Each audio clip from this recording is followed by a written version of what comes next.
This is the Five Starr Podcast.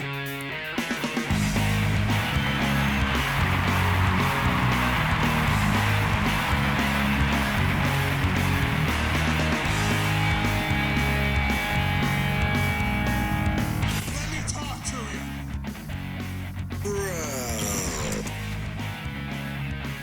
Hi. What do you guys want to talk about?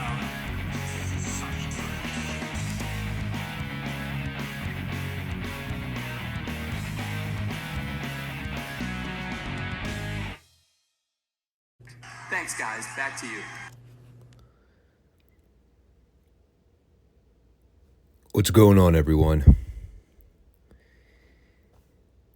This is the post-move edition of the FSWR show. Still a work in progress. But I officially got the keys to the castle as of Friday. And now it's a matter of working in the furniture. Piece by piece, bit by bit. It is going to be a while before I'm fully settled. But I like it. It's not too shabby. It's a bit of a change. But I just needed to get out of Pittsburgh. Job opportunities, new chances to explore life outside PA. I couldn't pass up on it.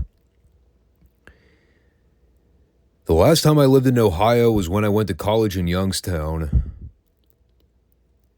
And that's back when I still had friends I was in school with. So I had my own little community. My band of brothers. This is a little different because, I'm still living alone. I'm used to that. But, I am further away from family. It'll be an adjustment, but I'll be fine. And while we take the time to adapt to the new home and new surroundings, we'll continue to plug away with the podcast here. I finally got my internet installed the other day, so I actually have functioning Wi-Fi. And I did want to mention here, before we get too deep into the show, there will not be a Friday podcast this week. I'm going to be way too busy with furniture-related stuff and trying to get organized. I barely had time to prepare for the Monday show over the weekend. So I just need to kind of detox for the rest of the week and deal with all the logistics regarding the new position. Next week, I'll have a little more downtime. So I appreciate your patience with that. But now we got a lot to dive into with this Monday show. We're going to cover WWF In Your House 3, Retro Raw, Retro NXT. Got a packed card here. All the classic footage for those that enjoy classic content. So what do you say we get going?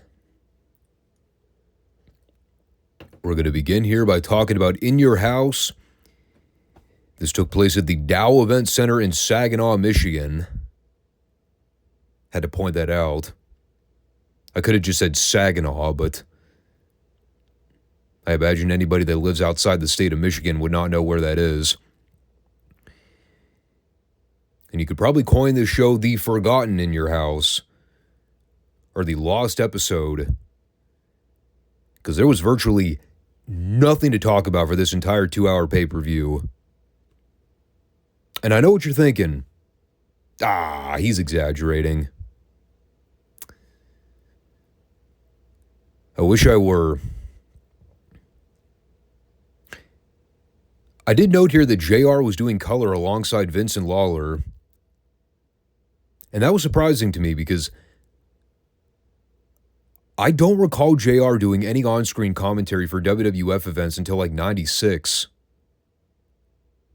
when he actually became the main play-by-play guy on Raw. Now, I know there was a whole story the previous year where Vince fired him right after his first battle with Bell's palsy. Then they subsequently hired him back and mainly kept him on the syndicated programs like, I think, WWF Superstars. So I saw him here and I was like, what the hell is Jim Ross doing calling this In Your House event? It's like I said many times, dude. Going back and reliving this content, there is so much shit that I completely scrapped from memory. I wish I could scrap the majority of this card from memory because fuck, this show sucked.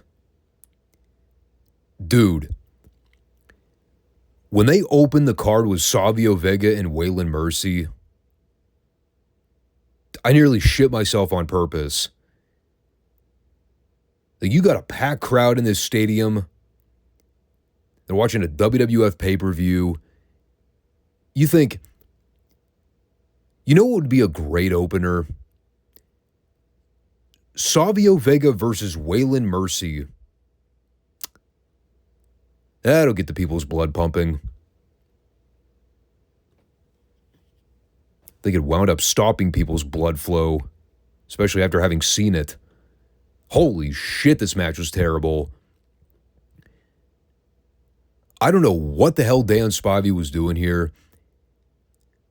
This had to have been the worst match he's ever had in his career.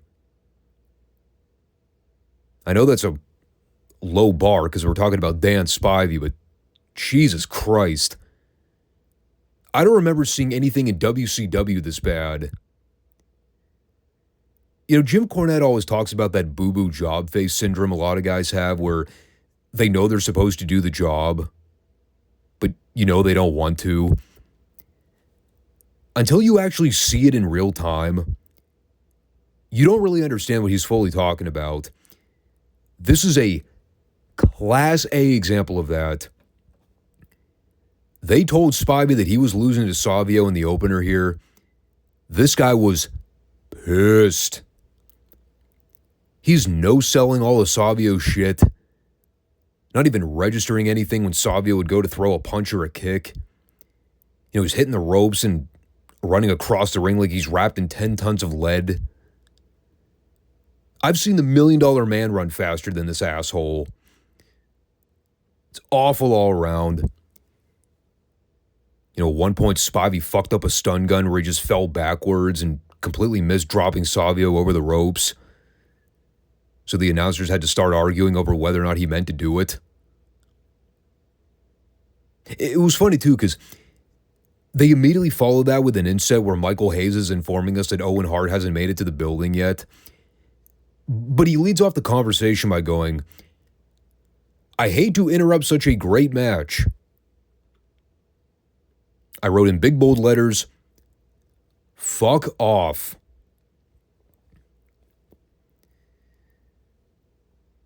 So they bumble around and do more shit for a while.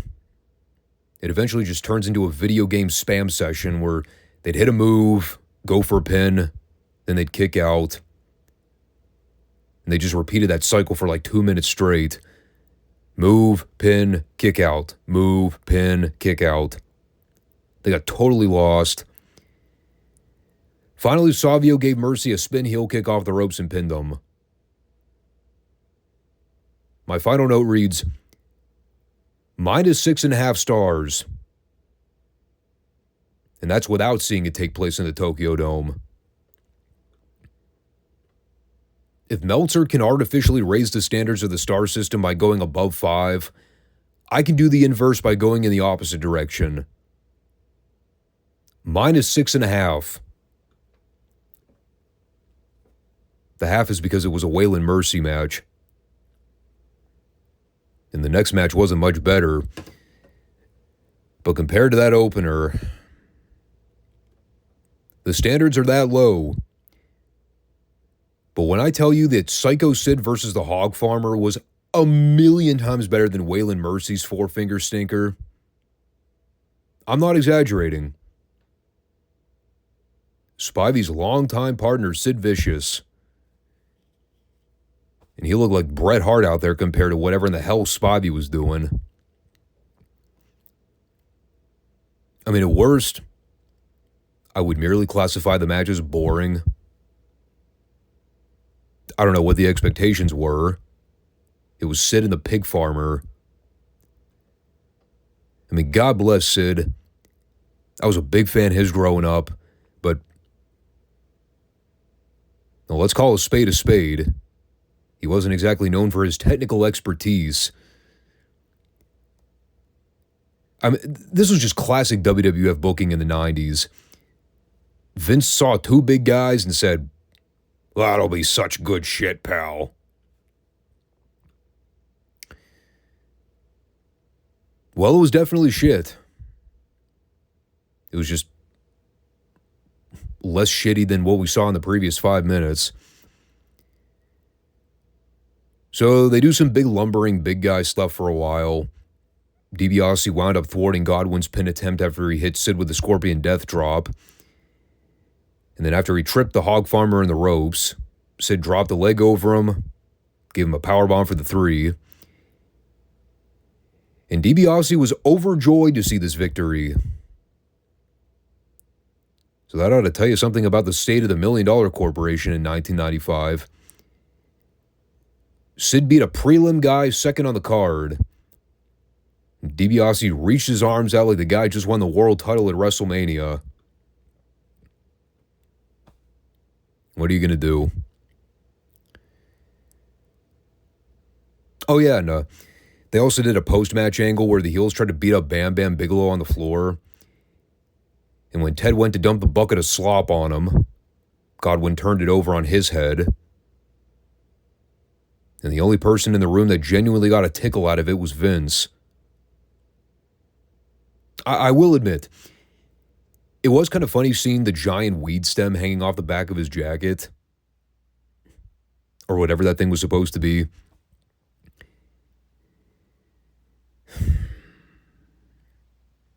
It was every Vince McMahon wet dream come to life. Two big sweaty meatheads having a match that ends in somebody getting slop dumped on their head. Vince's wrestling vision in the 90s, people. And he won the war. Remember that.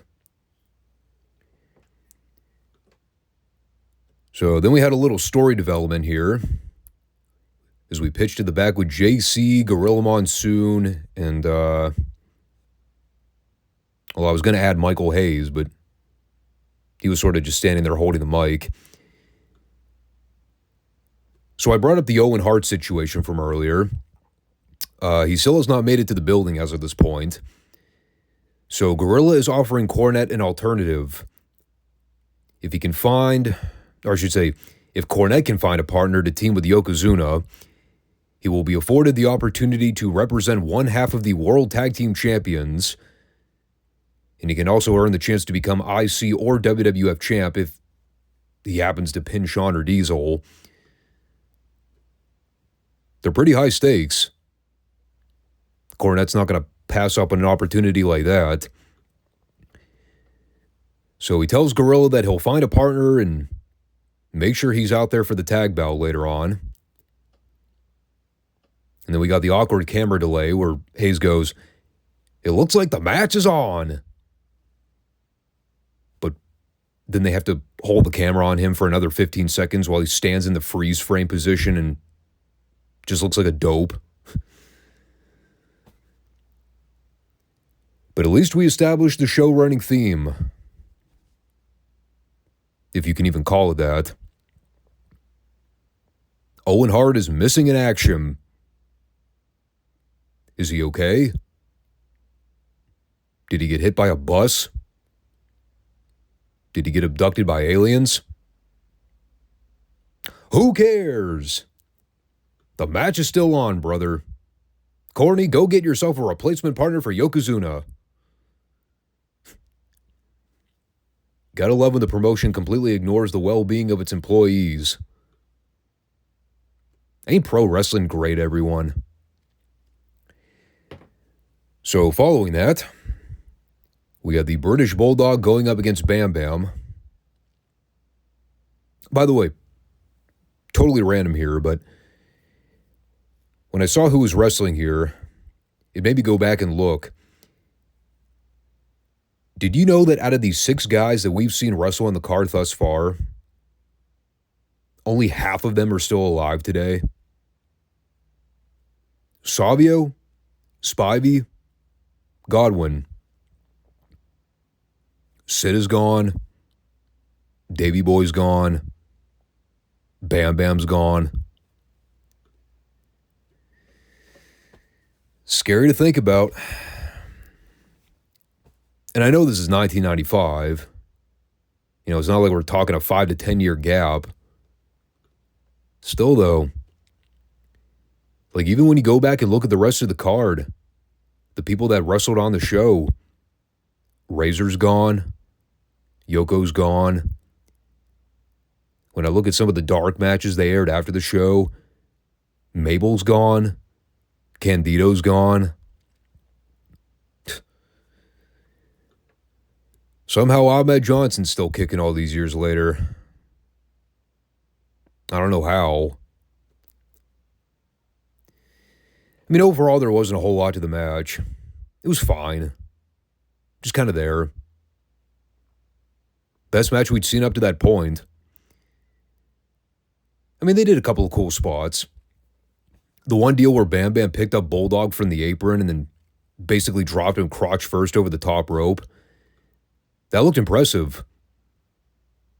I mean, it's one thing to elevate a guy upside down like that and kind of hold him in a suplex position, but to then turn him around and drape the guy upright over the top rope. The precision that takes.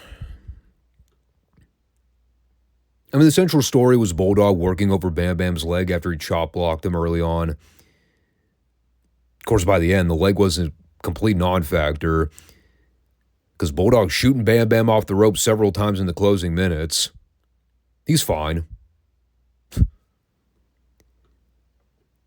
So either Bam Bam forgot he was supposed to sell the knee, or I don't know, maybe they just thought, we need to pick the crowd up because this show has sucked so far. So they're going back and forth. Bulldog reversed an Irish whip in the corner. Bam Bam goes sternum first into the buckle. And then Bulldog sort of gave him a running power slam for the 3. It was more like a modified body slam. Again, it's a decent little match. Not something I would charge premium pay-per-view price for. Of course, if I were calling the shots, I wouldn't have had this entire pay-per-view period. But Bulldog will become an important factor for later on the card. So, it's not to immediately undercut him here. And then we had the best fucking thing on the show. God, dude, I've been so mad they haven't been more consistent with these Bob Backlund campaign skits. Because they are so goddamn entertaining. And I was even more pissed off that this wasn't a full-fledged campaign ad.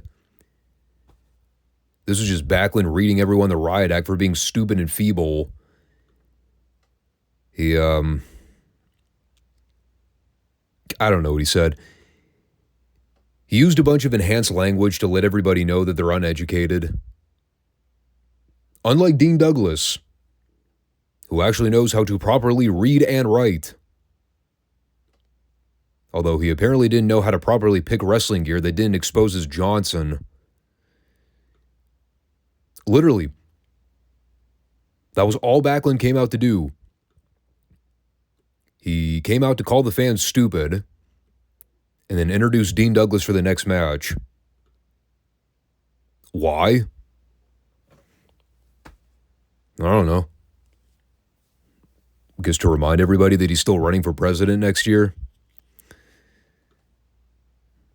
I mean, it's always great hearing Backlund on the mic. Just didn't really serve much of a point. But it was a quick setup so Dean could come out and do a heat promo on Razor. Before I talk about the match, though, I had to mention the funniest thing on the entire show. They do another inset promo where Corny is standing next to Yoko and Mabel. He's still trying to find Owen's replacement or whatever. I think they may have had an accidental botchamania moment here without even realizing it. Because you see the cameraman start filming while everybody's standing in the shot, but Yoko and Mabel are looking directly at the camera. And then you see them both turn to look at each other in a very grimacing manner. I think someone in production fucked up. Perhaps an early miscue.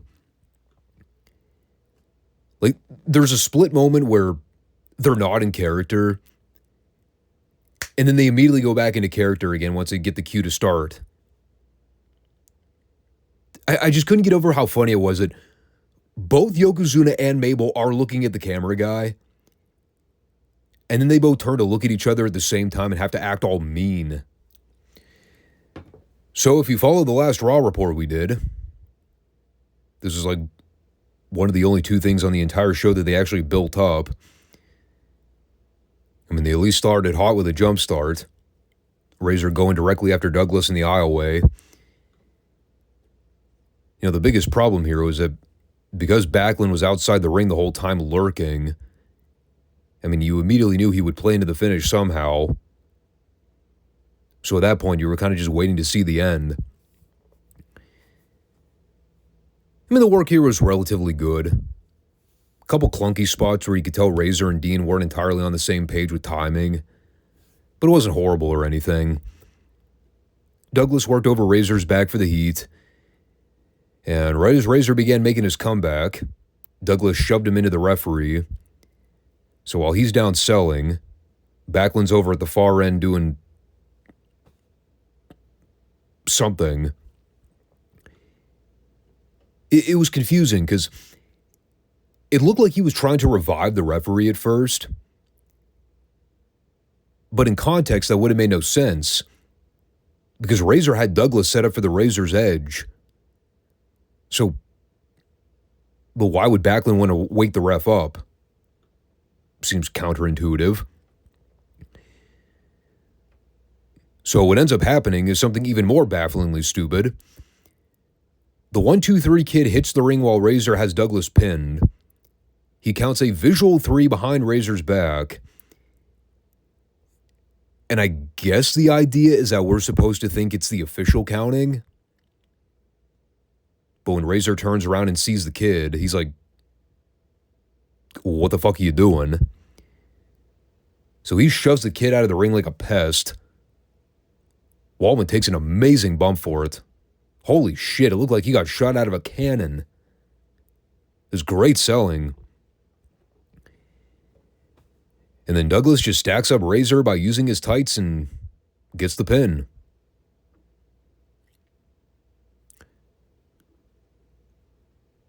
So what did we learn here?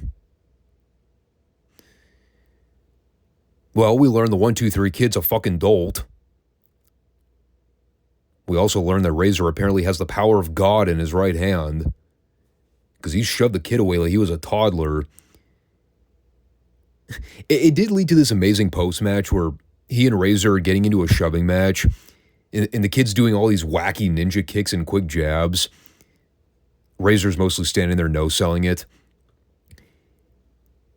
It legitimately looked like a toddler trying to beat up his babysitter. And I guess that is kind of the idea they're going for here. It's the scrappy, annoying heel trying to pick a fight with a guy that he has no business engaging with. And the bigger guy's just letting it all fester to the point where you know he's eventually going to fire back. It's a pretty relatable story, I guess. Especially if you have younger siblings. I can kind of get behind Razor in this situation. He was always more likable than Sean Waltman. Sean was always just irritating and in the way. Sorry if that pisses off any X-Pac or Six-Pac fans, but I mean, he always kind of just was a guy that happened to hang around the guys. He was always affiliated with the top groups, but at no point did you ever actually think he was a star like any of the others. Whether that was DX or the NWO. There is a reason they coined the term X-Pac heat. So I had a revelation while I was watching this pay-per-view. You know who looked more uncool than Shawn Michaels wearing heart-shaped glasses? Michael Hayes wearing the exact same heart-shaped glasses.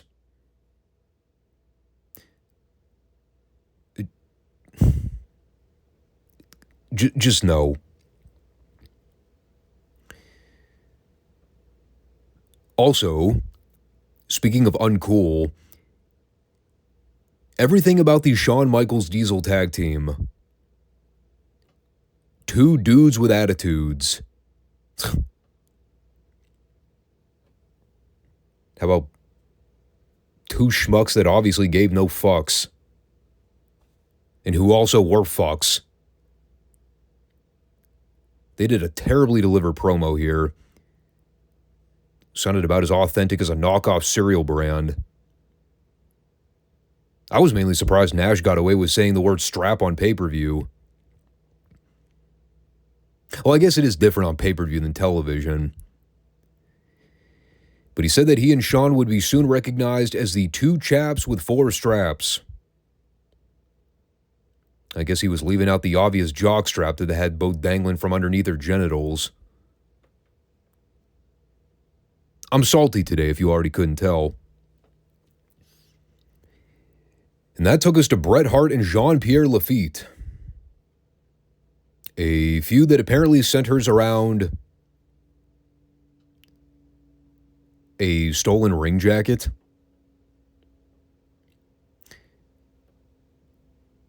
It is the Jim Cornette-Scott Casey feud from World Class earlier this year, where they spent 8 weeks trying to get us to care about a green suit jacket they kept stealing from Cornette every week. Well, here, it's Lafitte stealing Bret's ring jacket and apparently other assorted apparel. Because, you know, none of that shit ever exists on merch tables or anything. There's no way Bret could ever get possession of another pink ring jacket. I just found it funny that Bret got the jacket back in the first 10 seconds of the match after attacking Lafitte on the floor. He just rips it off of him and casually throws it to the side. Feud over. And by the way, let's talk about that opening spot. Bret gives Pierre a full-speed suicide dive through the middle rope. And he came after him with such momentum. He literally did a flipping senton over Pierre. And he landed right on his tailbone on the floor. And you could just read the expression on his face like, fuck, that hurt. They replayed that whole thing in slow-mo. I have no idea how Bret didn't land on his neck and kill himself. It was very close. You know, I often talk about how sometimes I have to watch these matches on mute just to avoid the god-awful commentary. With that said, listening to Lawler be an unapologetic bias color commentator the entire match, laughing like a hyena every time Bret got plastered or thrown into something, it was kind of great. Like, innately, Lawler is supposed to be a heel commentator. That's kind of his gig. But the joy in his voice when he's calling spots where Bret is getting beaten up, there is humor to that. But God, man, like, this entire match was like watching the Suicide Squad. I'm watching these guys take all these reckless bumps. I'm like, are they actively trying to kill themselves? I mean, I already talked about that Bret spot at the beginning where he nearly landed on his neck and died. There was a spot later on where Pierre tried to do a flipping senton out to the floor. Bret moves out of the way. Pierre lands right on the small of his back. And I know it's padded, but it's not like we're talking about a giant blow-up crash pad. We're talking a small placemat like a quarter of an inch thick. And underneath that mat is nothing but solid concrete. Coming down out of the air and landing on your back like that? Fuck, dude. No wonder everybody's fucked up these days. And all these multiple spots where Brett's landing awkwardly on his shoulder and hip. And God, poor Pierre fucked up a fireman's carry roll at one point and dropped Brett right on his side. And like you could tell he was concerned because Pierre's leaning over him, probably whispering, "You okay?"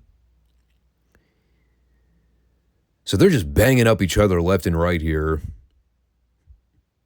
I didn't realize a grudge over a fucking ring jacket could be so heated. And then finally at the end, Pierre misses a diving splash from the top. Brett ends up locking in the sharpshooter for the verbal submission.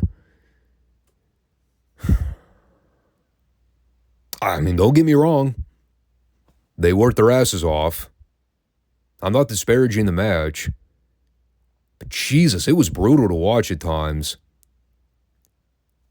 And all that for a semi-main spot on a secondary pay-per-view. I can only imagine what they'd have done if it had taken place on a SummerSlam or a Survivor Series. They'd have both been carted out in an iron lung. I think a lot of this conversation goes back to everything I've talked about with Brett's run in 1995. It's just been one meaningless mid-card feud after another with him.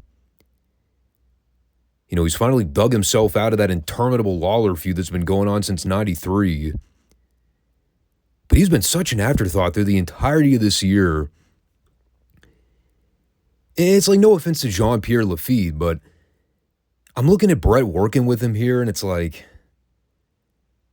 yeah, they had a good match. But why in the world would anybody care about two guys fighting over a fucking ring jacket? It's so surface level.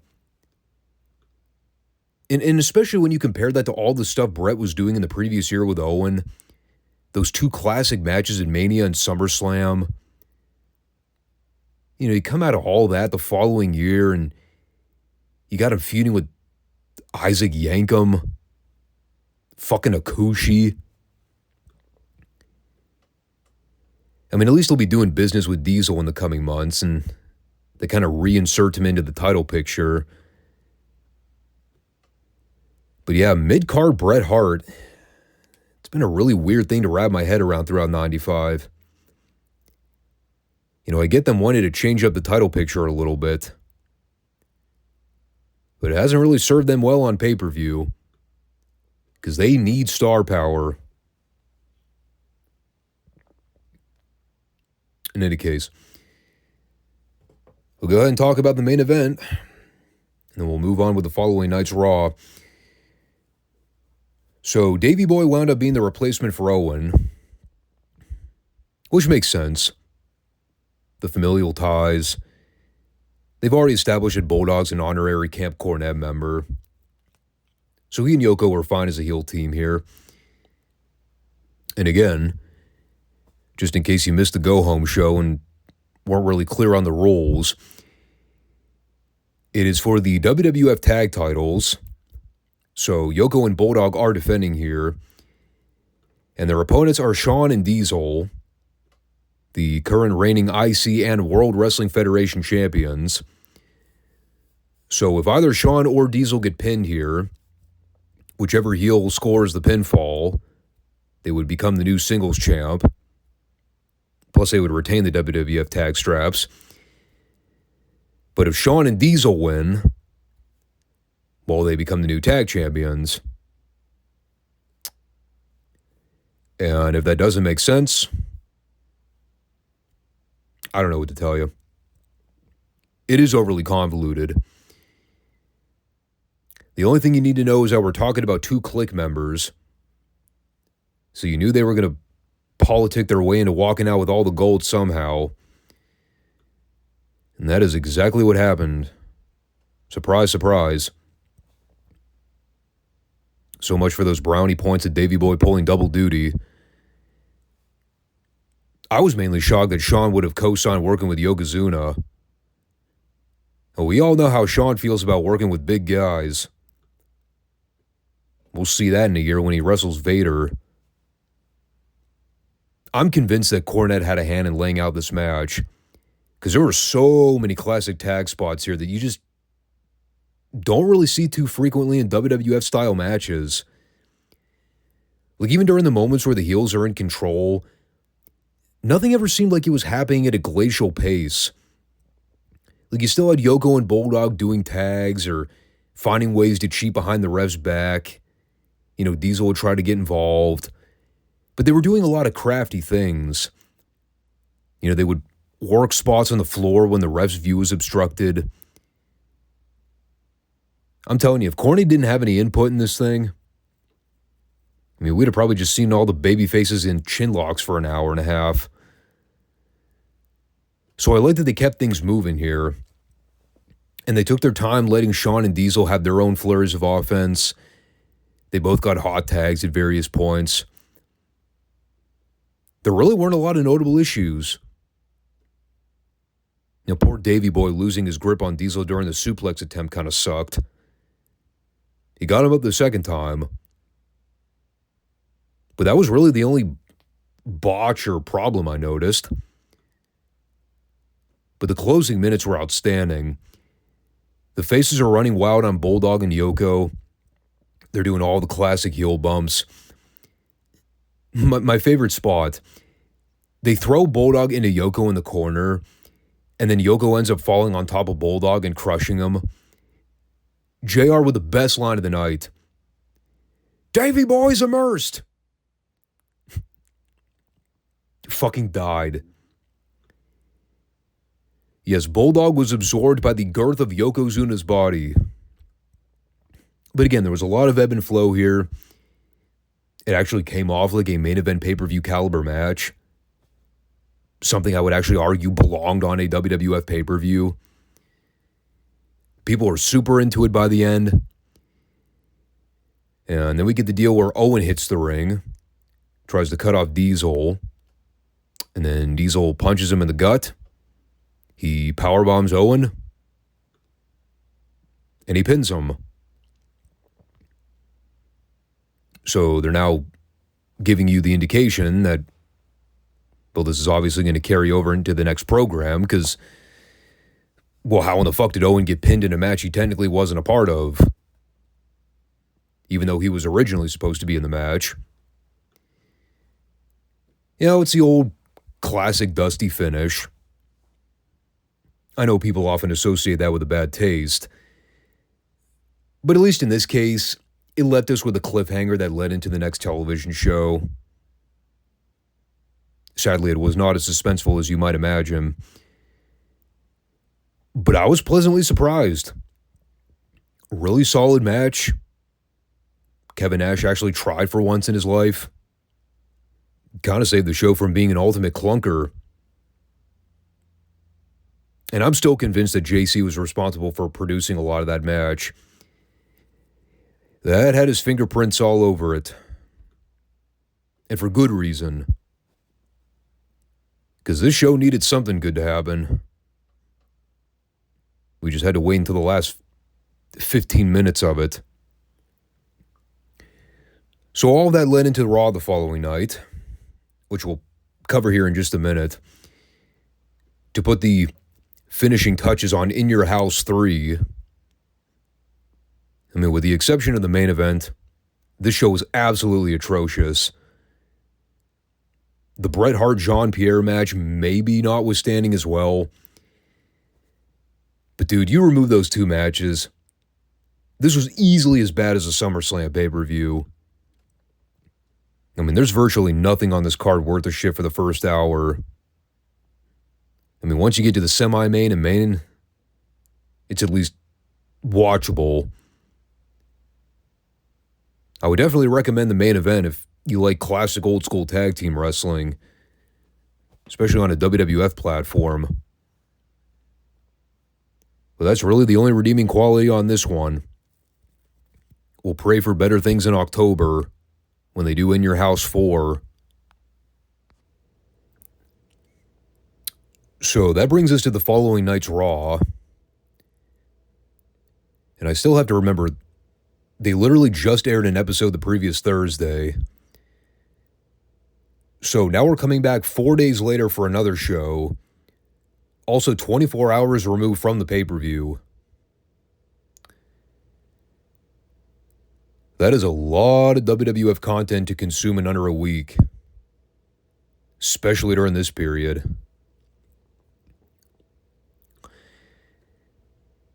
So yeah, remember when I mentioned a minute ago how the tag title cliffhanger wasn't really much of a cliffhanger at all? Well, they held a board meeting earlier in the day and stripped Diesel and Shawn of the tag belts. Since it was determined, well, you couldn't pin a talent who wasn't directly involved in the title match.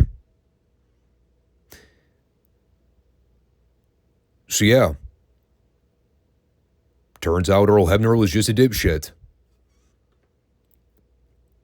They didn't even try to make it some kind of elaborate scheme where, Diesel and Shawn hired a set of attorneys to argue that Owen technically was a part of the match, even though he wasn't directly correlated as one of the participants.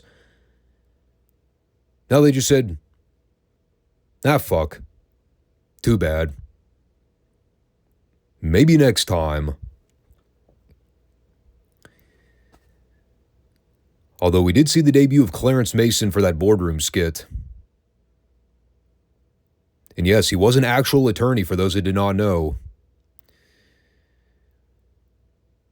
So Owen and Yoko are once again the WWF Tag Champions. Thanks to Clarence threatening the company with legal ramifications. I mean, the whole situation was a mess to begin with. If Owen hadn't fallen off the face of the earth in storyline, well, we could have avoided that problem altogether. By the way, we never found out what happened to him. They never addressed it one time on the entire show. Did he miss a plane flight? Get caught in traffic? Nobody knows. But at this point, it doesn't even matter. So we're here in Grand Rapids, because fuck it, why not? It's a way better city than Saginaw,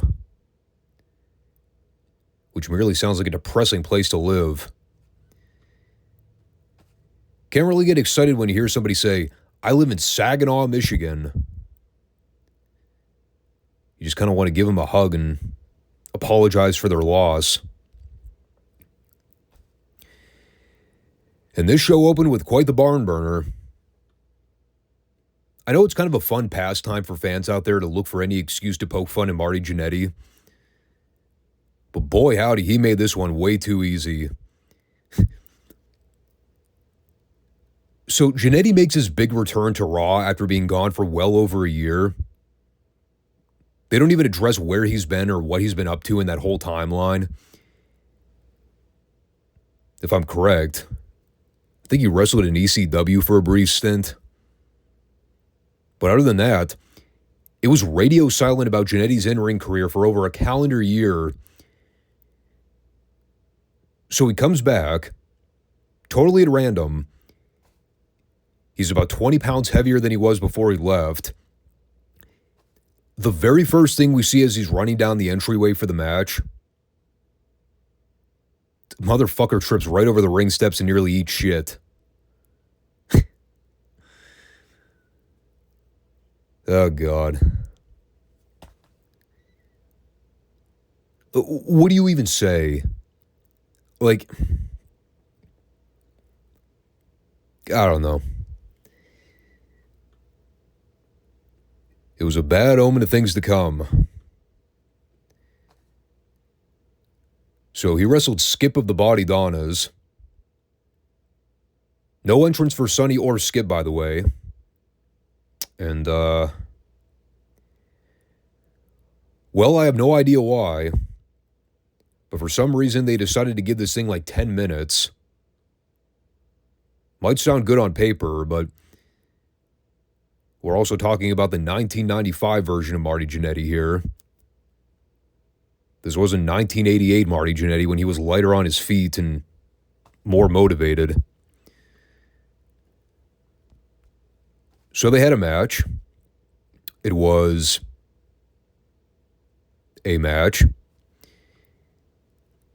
They did a bunch of poor attempts at comedy with Sonny and Skip trying to comfort each other with hugs early on. And while Sonny was bad-mouthing the camera, Jannetty tapped her on the shoulder. And when Sonny turned around thinking she was hugging Skip, she got all freaked out and started screaming bloody murder. And by 1995 standards, that was probably considered comedy to the fans. In 2024, that would be considered blatant molestation. So yeah, that was a thing. Skip got to work over Jannetty. Jannetty made a comeback. Hit his diving fist drop on Skip for the 3 count. Again, there was nothing wrong with it, other than Jannetty openly molesting Sonny on TV and then smiling about it. I know they eventually do the whole New Rockers gimmick later on with him and Al Snow, who they packaged as Leaf Cassidy at that point. Good God. But I totally forgot that he just randomly showed back up on Raw one week with no explanation. Just, hey, everybody, Marty Jannetty's back. I mean, I think they strategically aimed to keep him and Shawn apart for as long as humanly possible. Because, well, you know. So then we go to the tape footage of the meeting with JC, Gorilla Monsoon, and Clarence Mason. And again, just to recap the timeline here, because Owen was pinned in a match he wasn't sanctioned to compete in, the decision can't stand for Shawn and Diesel to be recognized as the tag team champions. Clarence Mason made sure to put a fine point on Gorilla Monsoon's statements that Davey Boy would be recognized as one half of the tag champions for that match. So Monsoon agreed to the terms that Diesel and Shawn be stripped of the belts and that the belts be given back to Owen and Yoko. However, with that said, Shawn and Diesel would be awarded a future rematch for the titles since Gorilla has the authority to book that match. And he also noted that Owen and Yoko's non-title bout with the Smoking Guns for Raw this week now be a sanctioned title bout. And that actually kind of makes storyline sense when you remember that Owen and Yoko beat Billy and Barr for the belts at WrestleMania this past year. Offhand, I can't recall if they ever got a rematch. So it's not like Monsoon was just handing out freebie title shots. In any case, we come back for the match after they recently sounded the opening bell. The very first thing we see is Owen and Bart hitting the ropes and just running past each other for a good 30 seconds. Hit the ropes, drop down. Hit the ropes, duck under. Hit the ropes, leapfrog. Nothing has happened except for 2 guys literally hitting the ropes like pinballs. And finally, Bart gives Owen a drop toe hold to stop the sequence. And I wrote right there, that is the fakest shit I think I've ever seen. One of my biggest pet peeves in wrestling is the rope running spots that never directly lead to anything. It's just guys running past each other like carnival characters. That is such a modern thing we see in wrestling in 2024. All the fucking time. It's so annoying. I'm not going to lie. I spent a good chunk of this match trying to figure out if Corny was even wearing pants and a top. I shit you not. His outfit this week. A dark green suit jacket, beige colored shirt with a pink tie, and beige colored pants.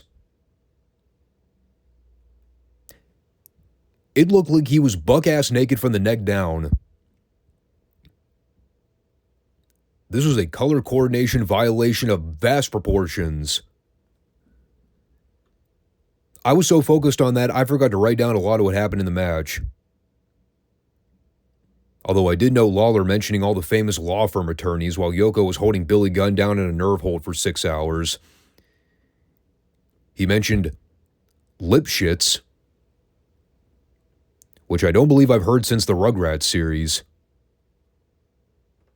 That was always one of Dee Dee's go-to lines. Whatever Lipschitz had to say, she always took as the gospel truth. I could tell the fans were getting more and more restless as the match went on, because anytime Billy would get cut off, you could audibly hear everyone groan. Like, fuck. We have to watch more mat holds now.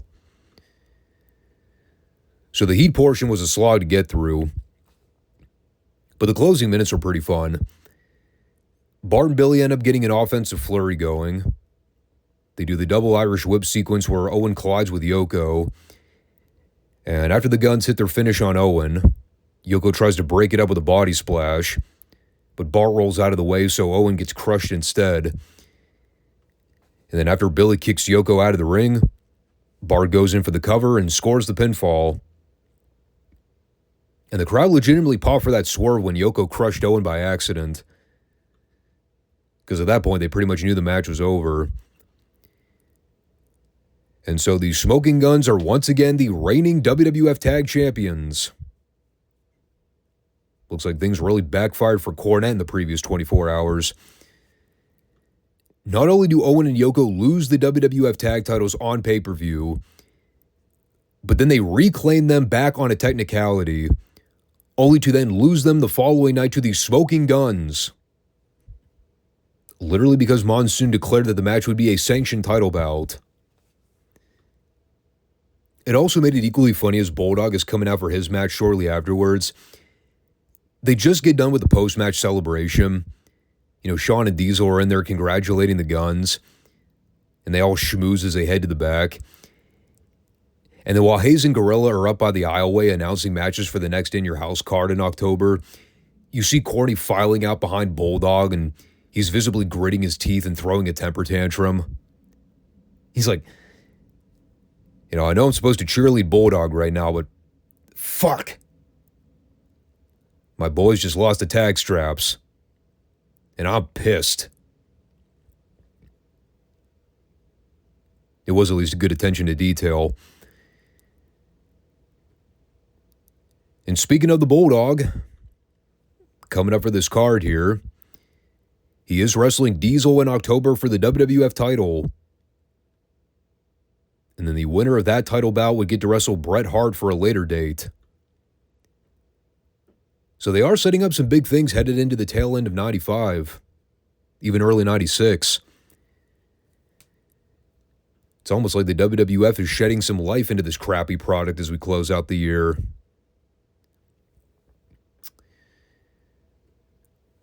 So as they advertised the previous night, the British Bulldog had to come back out the night after In Your House to go one-on-one with The Undertaker. Had to do it. Couldn't resist. And as always, I'm going to mark out for anything Taker does, except for the bad shit, which, well, especially around this period, there was a lot of it. But this is pretty enjoyable. If you can get lost in the aura of Taker's matches and suspend disbelief long enough. You know, the idea is that Bulldog threw everything he could at him, but he couldn't keep Taker down. Especially toward the tail end after he's hitting like every power move in the book. And Taker just does the zombie sit-up and Bulldog's looking on like, oh, what the fuck am I supposed to do now?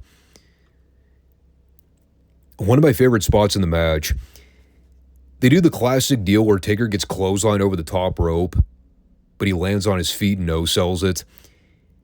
And because Cornette is standing close enough to him on the floor, Taker just goozles JC by the neck and starts choking him. The best part is that as soon as Taker grabs Corny by the throat, you see the tennis racket go flying into the air. And Corny's got the panic look on his face with the big bug eyes. It's great shit, man. Didn't miss a beat. And of course, that was a setup so Bulldog could attack Taker's knee. That ended up being the body limb he worked over for the heat. And Taker did a good job selling it. I've been vocal about not being the biggest fan of Undertaker's selling, because it kind of ruins the mystique. You know, Taker's whole shtick is that he's unbreakable because he's a dead guy. Nothing should really hurt him long term. So when I look at him, I'm seeing him selling his leg, and he's limping around like he's got a torn ligament. I don't know, man. It makes him look too human. But he does the classic Undertaker comeback. Ducks a clothesline from Davey Boy. Gives him the choke slam. And right as he's going in for the kill, Mabel hits the ring and does the Mexican standoff with Taker. And that allowed for Bulldog to clip Taker from behind. Mabel ends up dropping him with a boss man slam. And as they're trying to go after him, that's when all the baby faces file out from the back and run off the various heels that try to get involved. You can tell they're obviously pre-planning stuff for Survivor Series. You had Owen and Yokozuna out there. Mo got involved. Meanwhile, for the baby faces, you had Diesel and Shawn in there. The barefoot smoking guns. That was kind of funny. The only thing I really wasn't a fan of here was seeing Taker get to his feet and then shake everybody's hand. Again, it totally killed Taker's whole gimmick. He's supposed to be the anti-hero. He doesn't play for either party. So why is he shaking hands with the top babyfaces? Even though he is technically considered a babyface to the fans. I didn't like that. But again, they're setting up a lot of things for the next In Your House card. Survivor Series in November. Definitely doing a better job with the build here than they did the previous In Your House. At least we know more than half the card well before the go-home show. So I consider that progress. All in all, it wasn't a horrible show. They got some shit accomplished on this one. We had a big title change in the middle. Good solid main event with Taker and Bulldog. A random Marty Jannetty return that raised some eyebrows. I'm seeing a lot of upside to these Raws leading into the fall season. That heavy lull period we were seeing over the summer and even pre-Mania season. A lot of that is being rectified. Or at least it seems that way. Again, the shows are largely nothing to write home about. But this one seemed a little less cartoony than usual. They actually made some attempts at keeping things moderately straight for a change. And I can appreciate that. God, especially the cringe WWF version of comedy.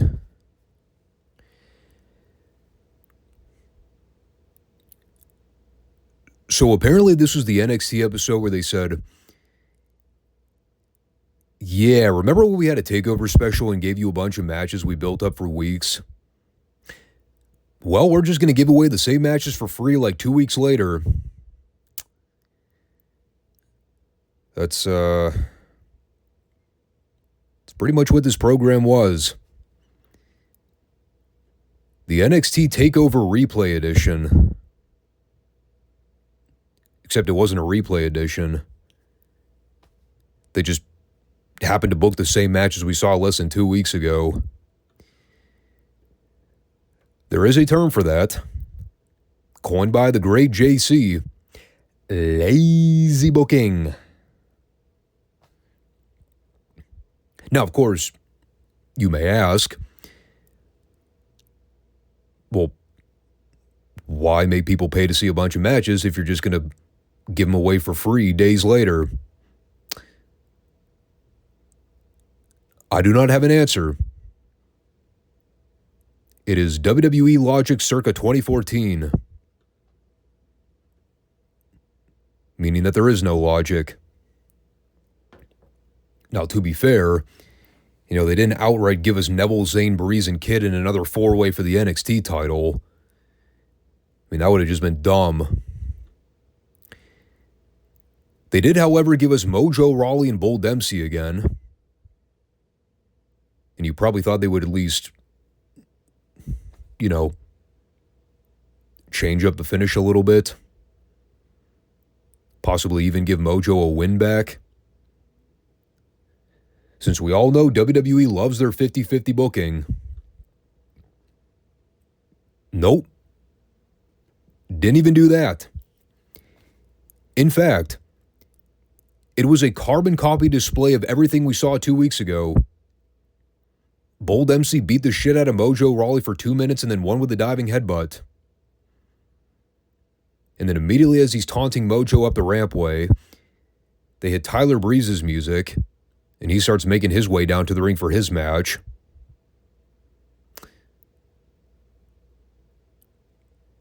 So just to recap, they did Mojo Rawley versus Bull Dempsey again. Booked the exact same finish again. And somehow they figured people would give a shit?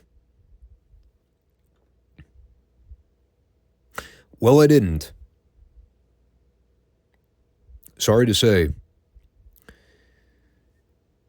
They also followed that with a Baron Corbin vignette. After he had already debuted on Takeover and beat CJ Parker in record time. Now they're letting us know, oh yeah, by the way, Baron Corbin's coming. Good to know. And the promo was about as lifeless as you would expect a Baron Corbin promo to be. I don't think I've ever seen anybody shoot a promo on a motorcycle and still come off like the most boring motherfucker walking the earth. But Baron Corbin succeeded. And just get ready for another decade of that same guy. Because you'll be seeing plenty more of him in WWE for years. But getting back to Tyler Breeze, after he'd already been stalling in the ring for 5 minutes while they played infomercials, well, first they show us a split screen where apparently he jumped Mojo in the aisleway while he was headed to the back. And well, somehow that led to him squaring off with Justin Gabriel. What the hell happened to Mojo? Beats me. He apparently just left the building in shame and didn't have anything to say or do in response. So he's a fucking dweeb. Not entirely sure who I was intended to cheer for here. Last I checked, both these guys were still heels.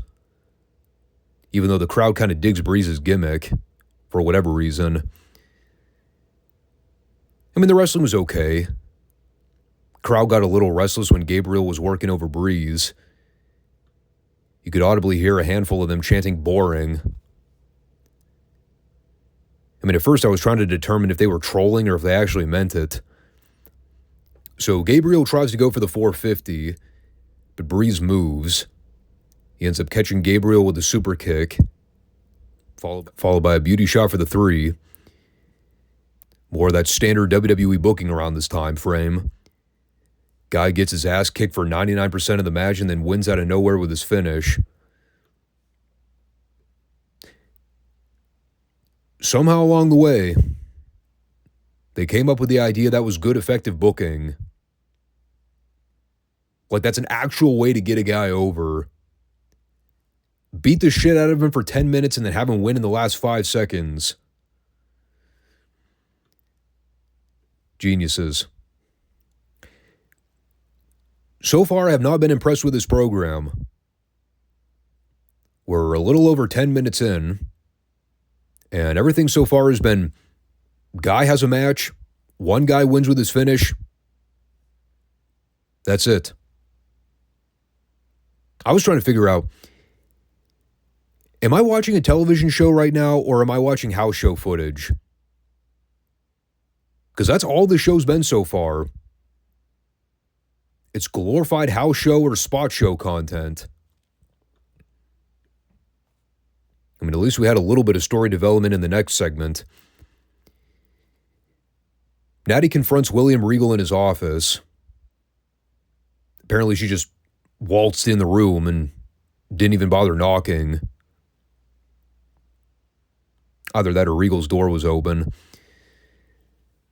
Long story short, she essentially begs Regal to give Tyson Kidd another shot at the NXT title because she's very confident he can get the job done this time. Of course, Regal's response is, well,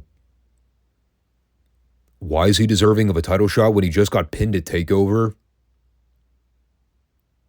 Which I guess is a valid point. Although, if we are paying attention to minute details here, doesn't Tyson Kidd have like 3 consecutive victories over Neville in non-title sanctioned matches? Including a tag match that aired right before TakeOver? I'm just pointing it out. If anyone is deserving of a title shot, I would argue Tyson's name probably belongs in the top 3 easily. So Regal grants him the opportunity, but it's his last chance as long as Neville is still the champ. If Tyson loses, then he's out of luck on title shots until Neville drops the strap to somebody else. Okay, cool. At least we have an ultimatum. And then they were going to try to torture me further by trying to get me to watch Alexa Bliss versus Bayley. And through the power of fast forward, I asserted my anti-Pixie Fairy rule. And I said, not today, Junior. I'd rather pluck my eyes out with fishing knives than watch Alexa Bliss wrestle another match. So I skipped to the end, and after Bayley won, she called out Charlotte to the ring, and they had a little heart-to-heart conversation about the fallout to TakeOver. And remember, the theme of the show this week, it's the Oprah Winfrey edition of, and you get a rematch, and you get a rematch, and you get a rematch. So Bayley wants another shot at Charlotte's belt because, well, she lost fair and square. So now the babyface is bitching and moaning that she deserves another shot, even though the heel has no incentive to give her one. But you see, Charlotte is a charitable asshole. So she tells Bayley, I'll see you next week, kid. Kid. It sounded about as uncool as you might picture that sounding coming out of Charlotte's lip hole. No mention of anything that happened with Sasha. No mention of Charlotte seemingly turning face, but still being a little hesitant about coming to Bayley's aid. Is she a face? Is she a heel? Nobody knows. The most we got is that Bayley earned Charlotte's respect. So the reason we're getting this match again is because Bayley impressed Charlotte? Yeah, that's kind of lame. Not gonna lie there. I mean, I'll at least watch the match next week. At least I know it won't involve ballerina twirls and tumbling routines. I thoroughly enjoyed the match they had at TakeOver. But again, it's another textbook example of Why did we even bother having a takeover special when all these matches are just going to happen again on TV less than 2 weeks later? At this rate, you'd have been better off skipping the entire takeover event and just waiting to see the rematches. At least those were free.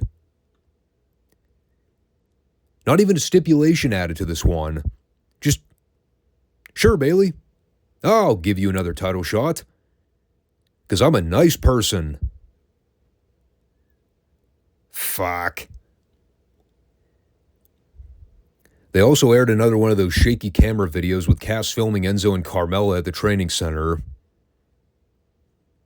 In the story, if you remember, Carmella wants to be a wrestler now. So Enzo and Cass are now responsible for training her.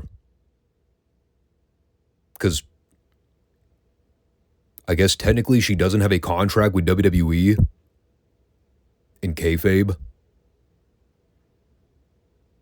Yet she still has building access, and nobody's bothering to question how Carmella even gained access to the property. Beyond lying to security about being Enzo's sister.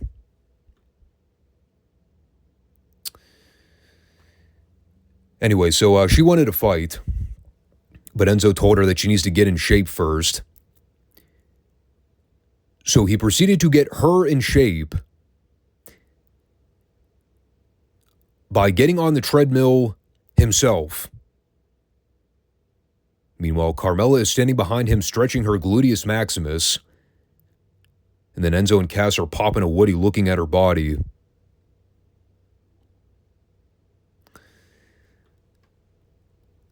The male brain in a nutshell, people. We're very simple human beings. Doesn't take much to impress us. Ladies, stay in shape. Look good. It's not that hard. Oh yeah, and Enzo slipped on the treadmill. Just to make sure we had more comedy thrown into this bit. Didn't have enough comedy there. So that bled into the next segment. It is Enzo versus Marcus Louis. And they're basically stealing the Buddy Roberts wig gimmick from World Class. Louis is out there with a protective wrestling helmet that's latched over an obviously fake wig. And, well, there are a few problems with this. The biggest and most obvious one, when they did this storyline with Buddy in World Class, and to the same extent, they did the same thing, I believe, with Kurt Angle in the mid-2000s when Edge shaved his head. The point is, when Buddy Roberts was going around with the wig and trying to hide his bald head, we, the audience, had not actually seen Buddy's exposed head. The whole point was them milking the payoff for months when we'd finally actually see Buddy Roberts bald. After the Iceman or the Von Erichs finally managed to rip off the wig. And meanwhile, Buddy would find every way to escape and prevent himself from being exposed. But it took a long time. We already saw Marcus Louis bald at the Takeover special. They ripped off the towel and exposed his patchy spots. His head was already shaved, including the eyebrows and the eyelashes. So, the gimmick here made absolutely no sense. What was left to expose? We already saw it. You know, the other big issue is the plain fact that we're talking about Marcus Louis. Nobody even knows who the guy is, because he was never a star in WWE to begin with. He was a prelim guy at best. So they're trying to get us to care about a job guy getting embarrassed on pay-per-view. And it really doesn't work. So they do the match. Enzo ends up yanking off the wig mid-match. Luis sells it by pretending to have a conniption. And then Enzo schoolboys him and gets the pinfall. At which point we see Louis go into a seething fit of rage while Sylvester Lefort tries to calm him down. On that note, are we also just forgetting the fact that it was Lefort who was supposed to have his head shaved to begin with? Enzo and Cass didn't even bring that up in their pre-match promo. They made fun of Louis. But remember, he wasn't even in the match to begin with. He just took the bullet for Lefort after he powdered and left him behind. So they humiliated the flunky and then completely ignored the fact that Lefort was supposed to be the guy that got shaved. They obviously don't care. They're just moving on right past it. God, this story sucks. It's beyond putrid. So closing things out this week, the Rematches Are Us edition of NXT TV. The Ascension got another crack at the NXT tag titles. Took on the Lucha Dragons. And long gone are the days of Road Warrior Ascension. They are literally just another set of dudes. The moment they lost those tag belts, they just became an ordinary set of guys on this program. Now, of course, at no point did anybody actually think the Ascension were winning back the belts here. But you even watch the way they format this. You know, the Lucha Dragons are doing all their wacky Lucha double team stuff.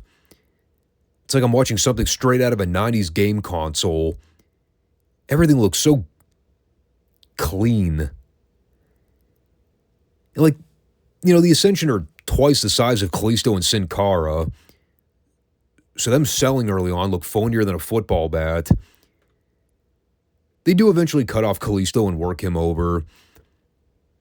But it's not like they were even using power moves to keep things in their control. You know, they're working over Kalisto in stationary holds. I'm like, when the hell did Connor and Victor lose their coolness?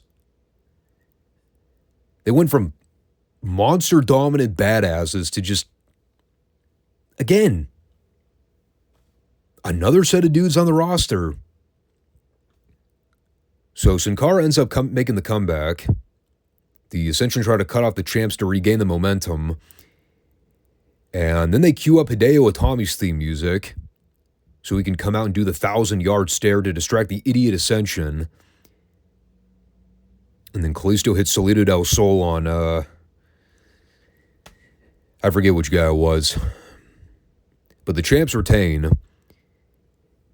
And then subsequently, Itami beat up the other Ascension teammate with approximately 20 seconds of remaining airtime. So that was a scrambled mess at the end. I just love how they waited until the last minute before Itami came out. It's the old cliche. Why did Itami wait until the very end to come out and fuck over the Ascension? Couldn't he have just come out at the beginning if you really wanted to cost him the match? The answer is because illogic.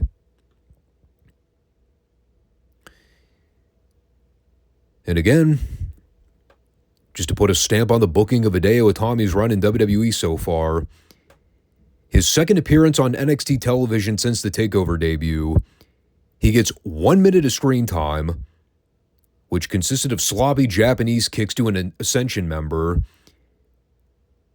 and then it's immediate fade to black.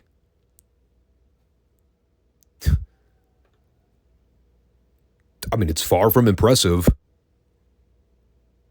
They've already made Itami feel less special than the moment he showed up and got that grand announcement from Regal.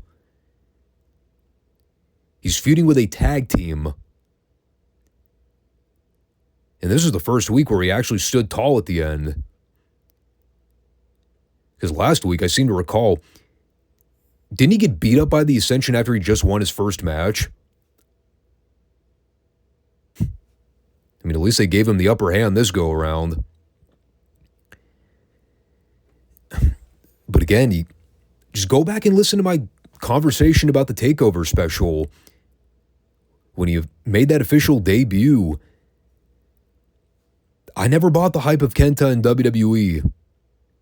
I always thought the guy was incredibly overrated. I knew they wouldn't book him right. It was only a matter of time before they just made him a standalone underneath guy. And that's pretty much what he became. Didn't take long. A few years later, he was back in Japan working the G1 tournament. But you can trace a lot of that bad booking back to this moment. I mean, they kind of brought him in with no game plan. Isn't that kind of apparent? He's feuding with the Ascension. Yippee-ki-yay. Who could possibly care? But that was the show. And that's this show. I'm going to wrap it up on that note. Again, we're not going to be doing a Friday show this week, so make sure you all come back next Monday to check out the continuation of the classic stuff. Classic podcast, whatever you want to call it. Thanks, everybody, for tuning in. And I'll catch you all soon. Take care. Peace out.